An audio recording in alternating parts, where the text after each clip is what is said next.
नमस्कार बंधुरा आज के आबार चले एसेছি आरेकटा रेसिपि निये। आज के करब गरमकालेर एकटा खूब जनप्रिय रेसिपि और एटा कोनो नतून रेसिपि नय। एखाने नियेछि आमि शोल माछ नियेछि और काँचा आम दिए शोल माछ रान्ना करब। तो निश्चयई बुझते पारछेन कि रान्ना करब, आम शोल रान्ना करब।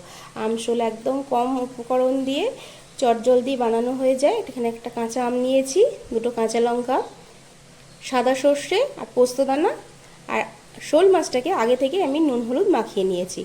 ताहले चलुन रान्नाटा शुरू करार जन्य आगे माछटा भेजे नेब और तारपर आमी सर्षे और पोस्तटाके एकसाथे पेस्ट करे नेब। माछ भाजार जन्य कड़ाइते आमी सर्षेर तेल दिए दिচ্ছি। एबार एकटा करे माछ आमी भेजे नेब।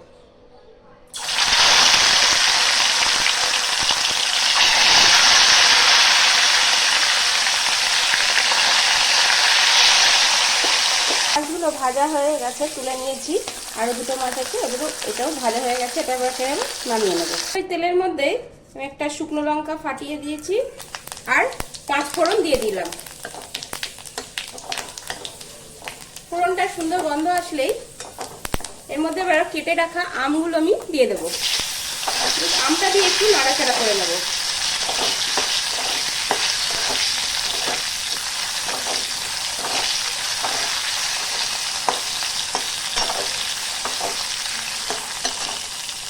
এরপর একটু হলুদ দিয়ে দেব, সামান্য পরিমাণে হলুদ দেব আর স্বাদ অনুসারে লবণ দিয়ে দেব।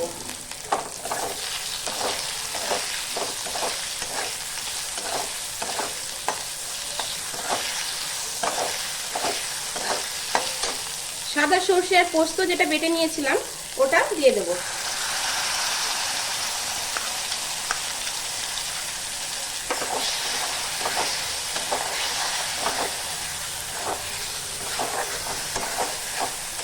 সরষে আর পোস্তর বাটিটা ধুয়ে আরেক বাটি জল দিয়ে দিলাম।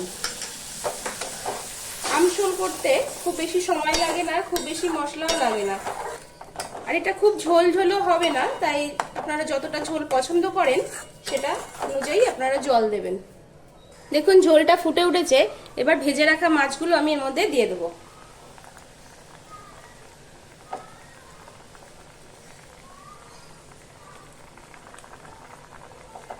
দেওয়ার পর গ্যাসের ফ্লেমটা মিডিয়াম টু লো করে দিয়ে দুটো কাঁচা লঙ্কা চিড়ে দিয়ে দিলাম আর গ্যাসটা ঢাকা দিয়ে 5 মিনিট রান্না করে নেব।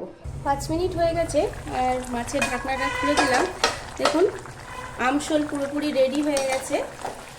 এবার এটাকে আমি নামিয়ে নেব। আর আমগুলো বেশ নরম হয়ে এসছে। দেখুন বন্ধুরা তৈরি হয়ে গেছে আমশোল। আর এটা ভাতের সাথে খেতে ভীষণই ভালো লাগে। আর গরমকালের জন্য এটা খুবই ভালো একটা রেসিপি, কম সময়ে অল্প উপকরণ দিয়ে বানানো হয়ে যায়। তাহলে আজ রেসিপি যদি আপনাদের ভালো লেগে থাকে তাহলে আপনারাও একবার বাড়িতে ট্রাই করবেন। আজকে তাহলে এতটুকুই থাকলো। পরের দিন আবার দেখা হবে অন্য এক ভিডিও নিয়ে, অন্য এক রেসিপি নিয়ে। ভালো থাকবেন, সুস্থ থাকবেন। ধন্যবাদ।